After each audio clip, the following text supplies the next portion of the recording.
Hi everyone, welcome back to my channel. Today's episode is all about marketing strategies during a crisis. By the way, if it's your first time tuning in today, please hit the subscribe button and smash the like button. This way we can hack the YouTube algorithm and show this episode to more people too. Today's episode is with my good friend Bassem Saber, and it's all about taking on what you currently have so you can grow your business to the next level even without zero marketing dollars spent. And all about marketing strategies, what platforms you need to invest in right now, what are the things you need to do to not just survive but thrive during a crisis, or if you're just starting out and you have this idea you wanted to make into reality, and what are the things that you need to do in terms of marketing strategies.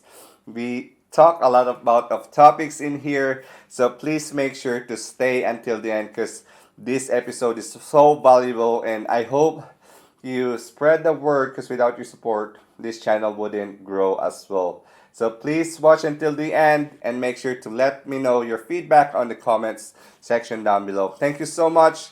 Enjoy the rest of the episode.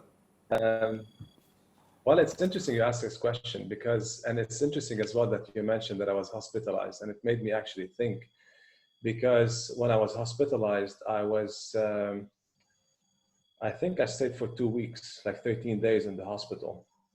And I'm realizing now that although it is very negative to be in the hospital, it's the first time for me to be in a hospital where I really was in pain and thinking negative. I was alone in an ICU with a lot of Corona patients. It was like the whole experience I felt was negative and very, very heavy on me.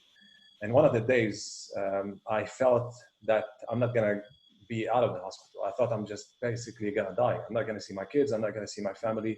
I was really in pain, very, very high fever, and everything was basically bad around me. And this is when the next day, I think I posted that post on LinkedIn. Now, when I left the hospital, I started thinking that maybe actually the experience in the hospital happened for a reason. And I think it did. So yes, it was negative. Yes, it was very heavy. My heart was affected, and my lungs were affected. And so that was the negative side. And the positive side, I thought, is that maybe I needed that time for myself because we are extremely busy. I have 2 kids, family, friends, wife, a couple of businesses. So maybe I needed that time to sit by myself and reflect on what I was doing and think of what I want to do in the future or who I want to be. And I took a course with a mystic or a guru named Sadhguru. I don't know if you know him. No. A guy that is very, very active on social media, and he has courses online, and you can go even to his temple, or there's a name for that. It's not a temple; it's something else. But I'm gonna say the temple to do a course there. So to spend few days, and find yourself, etc. So I think I started finding myself more, and I was always thinking that I want to make it big in life. I want to become a millionaire, a billionaire. I wanted to become, I want to be on the front of Forbes magazine. And all I wanted to be is to be big, right? I wanted to make it big in life. And I know that I'm a nice guy. And I think I am a nice guy. I help a lot since I was young because of my dad, because I was always seeing my dad helping others. So I was always thinking that I want to make it big so I can influence the younger me and I can help them through content on social media, etc. Now, I realized when I was at the hospital that yes, maybe I will make it big and maybe not, but that should not really be the only focus. What I realized that I wanted to relax, first of all, because that was creating, for me, always pushing myself so much, I was creating a lot of stress on myself. And that came with health problems, I believe. But now I realize that, hey, I don't need to push myself. I'm already pushing myself without knowing. But I don't need to always thinking about it and push myself even more. And I want to spend more time with my family and with my kids. And I want to spend more time and resources and effort helping others, right? and probably you've started seeing that message more and more on social media. I mention all the time, I'm ready to help you, I want to help you, etc. So who I am really, I don't know who I am really, and I don't know if you know yourself as well, who you really are, but I know that I love marketing, I love business development, I love to create businesses, and I definitely love helping others. I think maybe that gives a little bit about who I am. I think I spoke a lot to kind of reach that, but I hope I answered your question a little bit. Absolutely. Yes, and one thing that I really love about you is that you're not afraid to, pull up those pictures showing you in the hospital. And, I really salute you for coming out of that situation. And there's one saying that you really not know what you're made of until you encounter that, struggle, difficulty, especially right now during the crisis and pandemic. But just to have a little bit of segue as well, because you're an expert in marketing, digital marketing, business development, social selling. These are the kind of topics that we're going to discuss about today. Let me ask you a question: why digital marketing, and what is digital marketing? I mean, for some people, it's still like a buzzword for other people. So tell us a little bit more about that as well. Right. So digital marketing is, I would say, the marketing of now. So today, if you're a business, if you want to do marketing, most probably you're going to use a lot of the marketing mediums or marketing channels.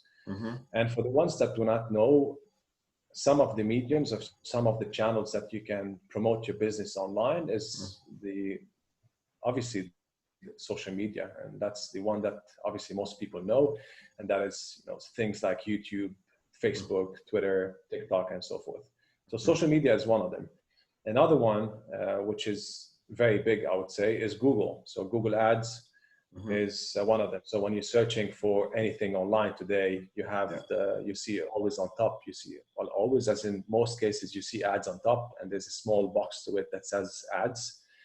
And within Google, on the search page, search engine result pages, or let's say the page, in simple terms, you have the ads, and under it you have other listings as well. And these are organic listings, and they are called SEO, or search engine optimization. So within Google, you have the search ads, you have the SEO, and the third part of Google is the display ads, right? So there's a network that Google has, which is called GDN, Google Display Network, and it consists of millions of websites, really. So basically today, if you want to create a banner ad, probably you've seen them. So let's say you're on Golf News and you see an ad of the new Volkswagen, right? That's a banner ad. It's either a GIF, a video, or just a static, just an image. And these are basically part of Google. So Google Display Network, right? So you create an ad and you go on Google, you put it, and then Google shows it on thousands of websites. So basically, this is sorry. Go ahead. Go ahead. No. So basically, in a simple sense, is that digital marketing is how you market yourself through online channels, through Google Display Network, Google Ads, social media, SEO, probably. Not probably. I mean, it's a big chunk of digital marketing. Yeah, I think you're all the company that you are in right now. The company is Igloo Marketing is the one that you built, or are you a co-founder of the company, or how does it work? Yes, Igloo is. We started the business back in 2004 in Lebanon, in Beirut. But then, with time, we realized that Lebanon is not the right market. You cannot collect your money. It's always up and down, as you probably know the situation in Lebanon. So it's not a healthy environment to really build a business and scale it and take it to the next level. So in 2014, we moved it here, rebranded, started here. The business in Lebanon was run by my brother. He was the only one in Lebanon. And when we moved it here, my sister-in-law joined him. And then I joined, and then my other brother joined. So it's a family business with 3 brothers, a sister-in-law. And then after a couple of years, we have a family friend of ours that joined us. She's been always in business development, and now she's a partner of ours as well. So basically in 2014, my brother, sister-in-law started. After 5 months, I was before in Cobone.com.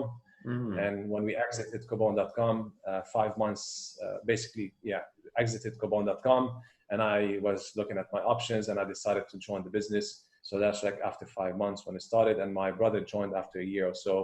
And basically And now the this business was in is. this was in 2014. Say again? Sorry, this when you joined Igloo, this was in 2014. Is it right? Yes. Understood. Yeah, thank you for What are sharing we that. now? 6 years. Yeah. I didn't know you were a part of Cabone, and this was a family business. Because when I see the website, I didn't realize it was a family business. I knew. Yeah, I probably mean, when you see it again, probably you see the family names all the same. There's three brothers. yeah, exactly. So I'm really curious right now is that pandemic comes in, Corona comes in. There obviously companies still need to do their marketing. Otherwise, they're relying on traditional channels like sales, cold calling, whatever. But I'm really curious, in your perspective, what is the best strategies that small businesses or companies can do right now? What are the platforms they need to invest in?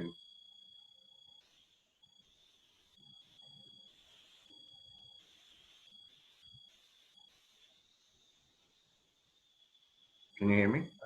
I couldn't hear the last part, Daniel. Yeah. So I was asking is that what are the best strategies that companies can do right now in terms of marketing? What are the best platforms out there to invest in? And yeah, basically how can they market themselves right now for small medium enterprise, SMEs, small businesses, restaurants? Right. So I would say if you are a new business and you don't have a big budget to start, Mm-hmm. definitely social selling, right? So, and I would say social selling, if you split it in two parts, you have the social selling where you are connecting to people and sending them direct messages Mm-hmm. or email on LinkedIn, but let's Mm-hmm. say direct messaging. That's the first part. And the second part is what you and I do. We create content and we share it on social platforms. Mm-hmm. So that comes with no cost. It just takes a bit of time, right? And Yeah. if you want to activate your LinkedIn navigator or your LinkedIn for business, you just pay a couple of $100 per or 100. I think it's actually $50 a month Mm-hmm. for the LinkedIn professional. What is it called again? LinkedIn for business. Yeah, like Sales Navigator, LinkedIn for there's like jobs and there's for one for businesses. I Right. forgot that there. Yeah. Correct. So I have it activated, and I think it cost me $50 per month. So you can basically do that. Social selling is extremely effective. It comes with almost no cost. Mm-hmm. That's one. Second, of course, start doing partnerships and referral partners, right? Mm-hmm. So build referral partners and referral, what do we call them? So referral sources. So Okay. you and I, for example, I mean, maybe we are not the best example, but I'll give you another example. We partner with a PR agency. Mm-hmm. They focus mainly on PR, Mm-hmm. and we pitch in a way the same businesses, right? We Yeah. work with the same clients. So yeah, whenever she has a PR client and she says, "Hey, do you want to do social media?" or they said, "Any social media agency or SEO agency?" That's an easy referral. So you can do that as well. Now, if you want to take it to the next level, Mm-hmm. and that's the course that I took when I first started Igloo. Mm-hmm. I took a course with Phil Bedford. I don't know if you know him. Part Yeah. of The he the Re- represents the the Referral Rebel Institute. Network something. Correct. So Phil represents the I think it's still called the same, the Referral Institute also. So Mm-hmm. that's a course that you take where it teaches you how to build referrals or how to build referral partners, Mm-hmm. how to get business through partnerships, how to get business through word of mouth and so forth. So I Mm-hmm. took a course on that, and that works extremely well. So if you want to take it to the next level, you can, let's say myself and that PR lady, we Mm-hmm. can sit, let's say on a weekly basis, monthly basis, and strategize. So I go through her list of clients, she goes through my list of clients, and then we proactively and actively take action. So instead of her waiting for a client to ask if they need SEO, she would go and ask if they need SEO. You know what I Understood. mean? So So that she, is it. Go mhm. ahead. So she's like becoming a part of your sales, company. I mean, like business development, and basically an informal type of sales guy or saleswoman in your show. I mean, in your company. Sorry. Yeah, absolutely. Let me just switch out that. Yeah, sure. Absolutely that. So that is called if you do it this way, she Mm-hmm. becomes the referral partner. A Mm. referral source is basically when she sends me once in a while a lead, I send her once in a while a lead, right? Mm-hmm, mm-hmm. We can work on this model because it makes sense. We can help each other out, but the referral partner is really working with exact clients and sitting and strategizing, right? I've done Mm. this in the past. Now I don't do it anymore because we have a sales team that go out and sell. We have the inbound marketing that generates leads on a daily basis. So I don't necessarily do it. Mm. But for a new business, I did it a lot. I invested in the course with Phil and I stayed with his community for over a year Mm. doing that. And it paid off, right? That's how we started generating business. So referral partners and partnerships. So another way in partnerships could be, let's say I work with medical clinics. Mm-hmm. Part of my target market is medical clinics. So I go and talk, for example, to the companies that supply stuff for the medical clinic, chairs or whatever, dentistry equipment, whatever that clinic is. I can go and we've done it as well. So I can go and talk to people that have access to medical clinics. So it's easy for them to have a chat with the medical clinics and refer me, Yeah. and vice versa, right? And that Yes. comes with no cost. So if you're a small business, you don't have big marketing budgets or any marketing budgets, you can do that by spending all your time. So Mm. social selling, you can do it yourself. You can create content like you and I are creating. And partnerships, you can do it with your own time. And Yeah. third, I would say the last one, I would say networking, right? Mm. Networking is very powerful when you're a small business. So you have a Mm-hmm. lot of business network groups. I was part of BNI for over a year. I don't know if you know it, BNI, Business Mm-hmm. Network Yeah. International. Yeah. A group of business people that want to help a small business. Well, not small, but if you're a small business, basically that's the best platform. You can go to a lot of networking events. There are tons of networking events. There's Meetup, so you go on Meetup, the application. There are tons of marketing events, right? Mm-hmm. The best, like if you want to take it to the next level when you start having money, the best network is to start joining the golf club, the tennis club, the Yeah. pool club, etc. Right? These are the people that have a certain income. So like you and I, for example, if we're making good income, it makes sense for us to join such networks. Exactly. But if you're a small business, you can go to a lot of events. There are a lot of free events or events that we pay, 50 dirham, 100 dirhams, and they give you a couple of drinks for free as part of it.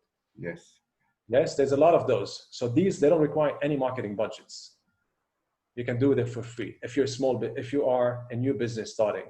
Mm-hmm. Now, if you are an existing business, you can do exactly that. So you can continue doing that, or your salespeople could continue doing that. And on top of it, activate marketing automation. Right? Understood. Many businesses, or most businesses, don't do marketing automation. So So when you mention about marketing automation, what are those? I mean, there's a lot of, I mean, even small business owners are, still foreign to those automations, and I know it takes years of practice for you to nail that one because it's very complicated, especially when you're setting it up. That's why agencies like are commodity when it comes to small business owners or even businesses that requires this much of help. So yeah, I mean, just tell us a little bit more about that as well. yes, so I would say like if you're an existing business and you have already an existing database of clients that have used your services, then what do you do with this database? I talk to clients now on a daily basis. Mm-hmm. And I tell you on a daily basis because literally on a daily basis, because we get leads, tons of leads on a daily basis. And I'm involved in a lot of the pitches with the salespeople. Mm-hmm. So we talk to businesses that are 10 years old, 15 years old, 5 years old, etc. And the simple question is, we ask them, what are you doing with your database? What are, users have used your training course 3 years ago, have used your recruitment services 2 years ago, have used your PR services for a campaign 7 years ago. How do you reach out to these people? do you actually reach out to them? Most of the time they say no. Like, we have the database, but we don't actually do anything with it. And that is a gold mine. These are the best people to reach out to because they know you already. So the lead is actually warm. They have used your services. So if you've done a good job, the conversation is a lot easier. So retargeting these users or these clients is a no-brainer. So this is where marketing automation comes into play. You activate marketing automation. So it's a tool that you activate, and it costs really $100, $200 per month. And there's a lot cheaper than those, but a good marketing platform, it costs $100, $200. Of course, if you go to HubSpot, you start paying $800, $900 and above. But there's a lot of platforms like ActiveCampaign. I was using ActiveCampaign, reselling ActiveCampaign in the region for $200 a month. And that is, we still use ActiveCampaign, and it's extremely effective. Yeah. So basically, all the users that you had, you can retarget them through emails. So when you retarget them through emails, you send them a lot of added value content. So if they've used your services for, let's say in your case, a social media campaign for their product 2 years ago, send them related stuff to social media or to digital marketing, added value content. No, not necessarily pitching, but added value content on a regular basis. Okay. Understood. That's yes. Yeah, so go ahead. Yeah, so I mean, I was just wondering because I know there's a lot of companies that have, like a huge databases, probably 100,000, 10,000, but when you send a campaign or maybe just like a small email blast, in the past, people call it email blast. I mean, the open rate are lower because they are not engaged. And the disadvantages of sending people who doesn't engage or who are not engaged, or people in the database that were not engaged, are can hurt your email sending as well, because I mean you have like a domain connected to the campaign, or I don't know if the campaign is using a different IP address. I know these are a little bit foreign terms, but what are your thoughts? I mean, is it wise always, if you have, let's say if you have a huge database, is it wise to always send them emails? Or I mean, let's say I have like 100,000 database right now. What are my first step? What do I need to do? And First of all, get it clean. There's a lot of third-party platforms where you can clean your database, right? If it's a database that is 3 years old, probably there's a big chunk of these emails that do not work, right? And they're not active. A lot of businesses, they go bust. A lot of people left. So you can clean your database, and that is the best way. So today, if you activate a new email marketing platform, they ask you for all these users to be opt-in. But I'm not going to talk about this because people say people have to be, or these users have to be opt-in, and some people say, yeah, it doesn't matter. They don't need to have. I'm not going to go into this discussion per se. Yes. But get your database clean through a third party, and that saves you anyway a lot of money, because most of these platforms you pay based on the size of your database. Yes. So clean your database first. And we just done this exercise 2 weeks ago for a group of clinics that we work with. They've been in business for 15 years. So basically we had over 35% of these users do not exist, right? So get that database clean and then activate it. Now we know that the open rate anyways is small, right? So today, if you have a database of 1,000, you can get an open rate of 30-40%. If these are the right users, they're not suppliers and users that do not care about your content. But if they are real users that care about your content, clients of yours, partners of yours, etc., you can achieve 30 and 40% open rate, and we achieve that. Okay, but sometimes it's okay to have an open rate of 5% and 10% and 15%. So that's one. Second, to go back to the question or to the thought of, yes, users get annoyed, it goes to the spam. I get a lot of junk every single day. You know what? In Gabon, we used to send up to 5 emails every single day. And I'm sure you know that from Groupon, or if you used to be part of Gabon, this is what we used to do, because we had so many deals every single day. So we used to send, and so many verticals, so travel deals, product verticals, etc. So we had a lot of offerings. And when we said 5, the users that do not want to receive these emails, let them unsubscribe. So today, when you are a PR company or a marketing agency or a training company or whatever that is, do not worry about people not liking receiving these emails, because if they don't like it, it's simple. Have an unsubscribe call to action at the bottom of the emails.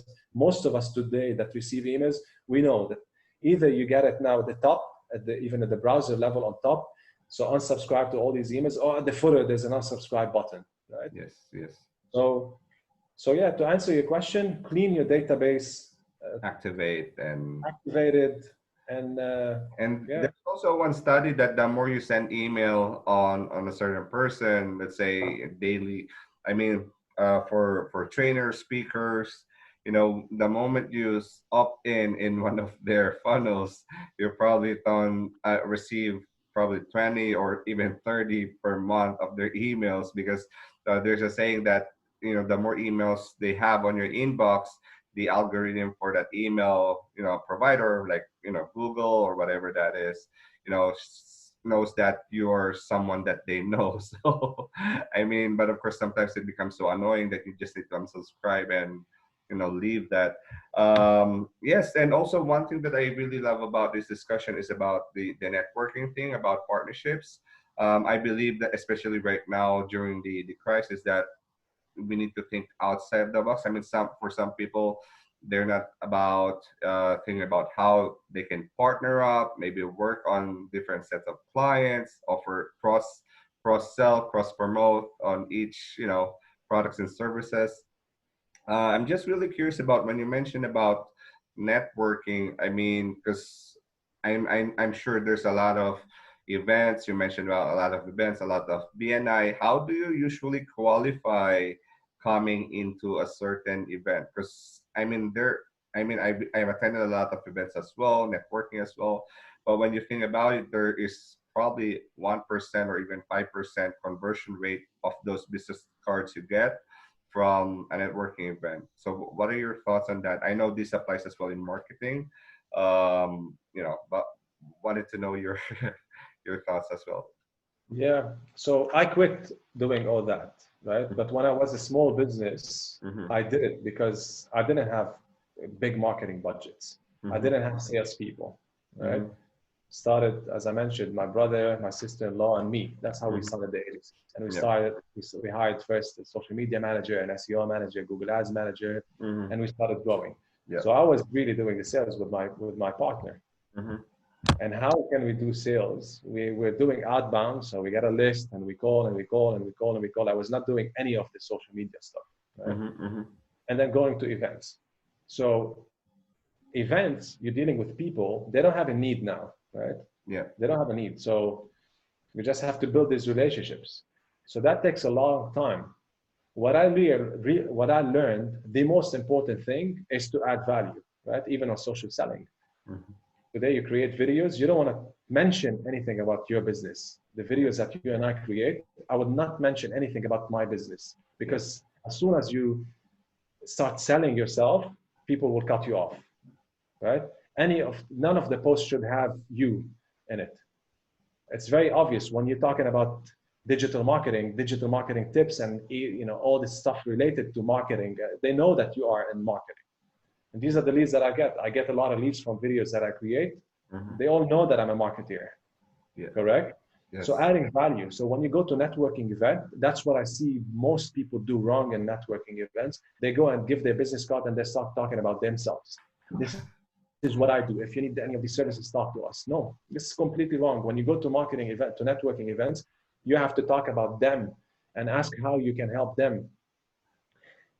I heard once one of these top guys say, and I think it's actually, what's his name? I can't remember his name now. But one of these top guys that I always consume on social media, he says, one question to ask when you meet someone new, and mainly in marketing events, he said, ask the person, what is the biggest thing that you are working on and you need help with? So imagine you go to a networking event, instead of giving your business card and say, hey, my name is Danielle, if you need any social media services, talk to me. And they're going to be like, what an idiot, just leave me alone, man. Another one of these guys, right? But instead you go and meet someone and there's this small click and you say, hey, what are you up to? And they say like, hey, what is the biggest thing you're working on? How can I help you? What is the biggest thing you're working on? And if you see opportunities, you helping this person, you help him. Or if you see an opportunity for you to connect him to someone else that can help him, that's so big. Today, if I give you a favor, if I even invite you for lunch, what would you do next? You're going to say, if you're a good guy, of course, you're going to probably invite me back for lunch. You're going to feel like, hey, you owe me something. You have to pay me back something. So exactly the same concept. And that's what I learned so much with Phil's course. It feels like I'm selling Phil, but I'm not selling Phil at all. I'm not chatting to Phil for a long time, but I know that this adds value when we talk specifically about networking. So add value first. And you're going to learn. You have to go to multiple events and you're going to start seeing that, sometimes it doesn't convert. Sometimes you're going to spend 2 hours at a marketing event and you don't meet anybody that is interesting to you. Exactly. Sometimes you meet, 5 people. And also I believe this is also one of the time where you become strategic in your approach, where every time you go into a networking event, instead of chatting to 100 people, probably have a list of 5 people or even 10 people you wanted to develop relationship with, target, let's say you're targeting a speaker, you're targeting a big guy, you just go straight to them. This is the person I want to talk to. And, instead of like handing out business cards and. Yeah, absolutely, man. And I see what many people do wrong in these network events. They just go to, they don't know what they're doing. They just go have, a couple of drinks. By the end of the night, they're wasted. And maybe that works because if you're wasted, someone else is wasted, you build the best relationship, right? I mean, we know that. But I think many people, they don't know how to go and network. And that's why many people say networking doesn't work. I tell you it works because it worked for me in the past. Not at scale. The problem with networking, you cannot scale it because it's based on number of hours. You cannot scale it. Yes. But what I want to tell you something that based on what you mentioned, it's a very important point that you mentioned. It's important to build relationships with few people, right? So that's why BNI works for many businesses, because you're seeing exactly the same people every single week. So you're building relationships, let's say, vertically or horizontally with these few people. And then you always have to go to networking events or to, any places to meet people. So you meet always new people. And these new people that you meet, you connect them to your network all the time. So you are helping the network that you are building on a weekly basis. And you're helping them connect them to new people that you meet regularly. So you are growing your network. And by helping more people, you become more of the nice guy, always on top of mind. They want to pay you back. So whenever there is an opportunity, they will help you out. But networking takes a lot of time, because imagine that process. Networking takes a lot of time. But if you're a new business, you don't have money, you're short on options. Sweat equity. Exactly. All right. Just a couple of questions. Have you encountered any failures in the past? I don't know, when you were starting out your career, or maybe during your childhood or college days? Failures. Well, in business, luckily not. And I don't want to say not yet, but because hopefully never. Failures in business.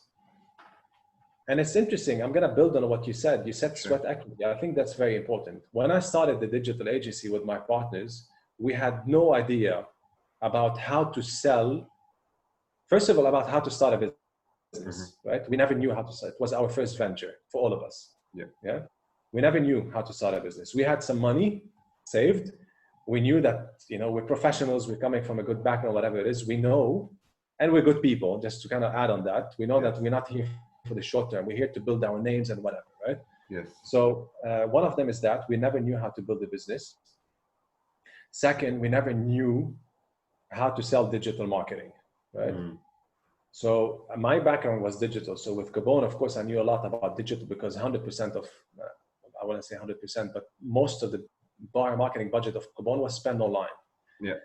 And I took a course in digital marketing, and I was heading the business development side. We were very, very close teams. So I was always working with the head of marketing. So I knew uh, every single piece of, digital, but I never knew how to sell it. I never knew the details of SEO. I never knew the details. I never ran, Like a Google campaign. Ads campaign myself. I never opened social media and I created a campaign. So it was extremely challenging at the beginning, extremely challenging, very, very frustrating. And we were all saying, this is the wrong business, it's not working at the beginning, right? But we were like, we want to continue, we want to build it, whatever. So based on what you said, sweat equity, and that's what I do now. So now I'm building a few other businesses, and what I'm doing and what is working, and that's what I learned from all these big guys that I follow, that always bring in people that know skills that you do not know. So I'm not a technical guy. I don't know how to code, right? I know how to read code because it's a business that I sell, yeah, especially SEO and stuff like that. But I do not know how to code. I do not know how to code. So the businesses that I'm starting, and I'll give you one example. One of them, it's me. I found a tech guy. So he's a CTO of one of the biggest players in Europe. So he's a partner. And I found a product guy. So he's a product guy, right? So let's say now the laptop that we look at is designed by product people. Every single detail on your laptop is designed by product people. So the product guy, he designed so many platforms in the past, and he knows basically how to make research on the product that we're building, right? How Like to build prototype, MVP.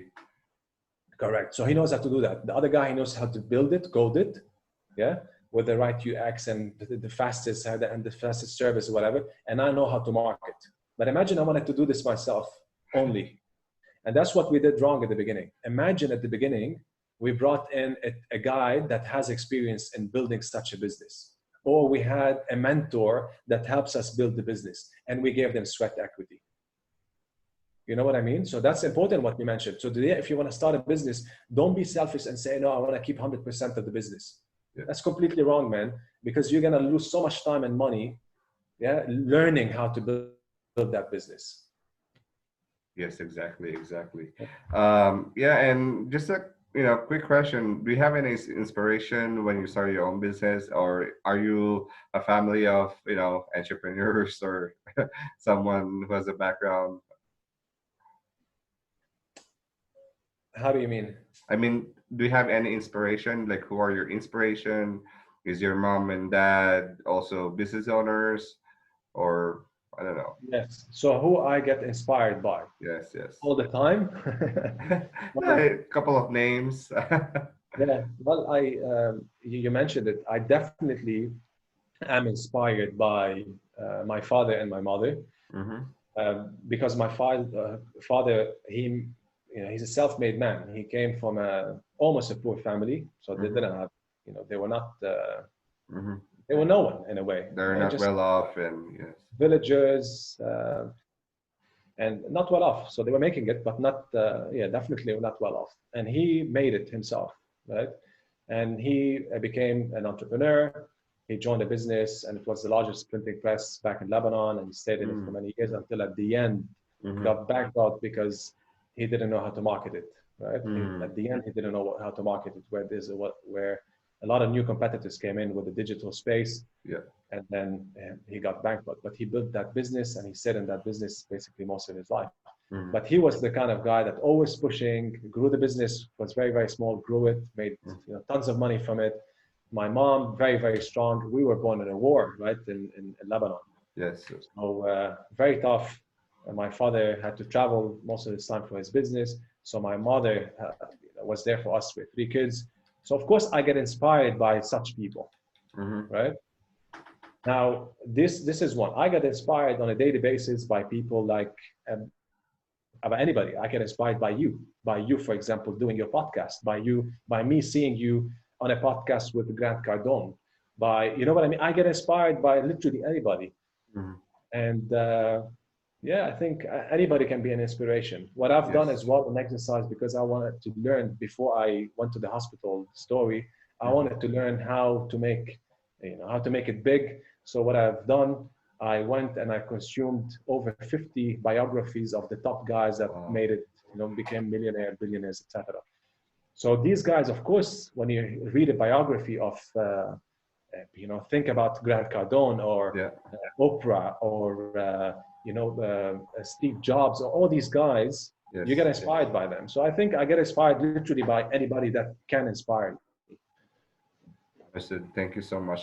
So before my final question, I just want to acknowledge you, Bassem, for sharing your journey with us and real truths about marketing, your personal story.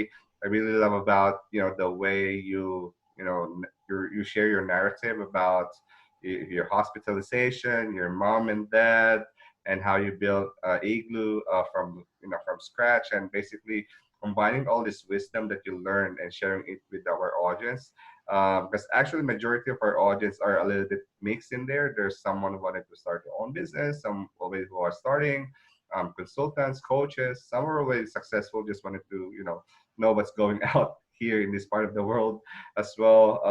So before my final question, I just wanted to thank you all of that you shared today. And where can people find you, by the way? What's the website? What's your LinkedIn handle or any social channels? Yeah, well, the website, obviously it's Igloo, so we are igloo.com. So WEARE, Igloo is IGLOO.com. Hmm. This is my agency. So of course you can find a lot of information there, my biography, etc. And LinkedIn, this is where I'm active the most. So LinkedIn, it's, I don't know the URL, but it's Bassem Saber. You can Yes. type it and probably you see me there. Yes.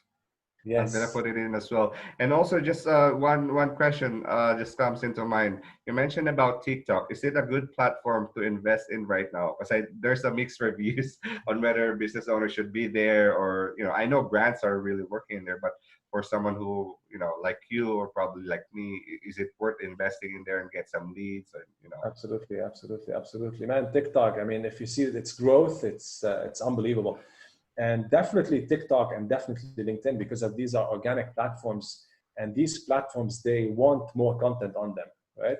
Mm-hmm. Today, if you are, I have a Facebook business account, and man, if you don't pay Facebook, forget about it. LinkedIn, the same thing, right? So, not LinkedIn, I meant Instagram.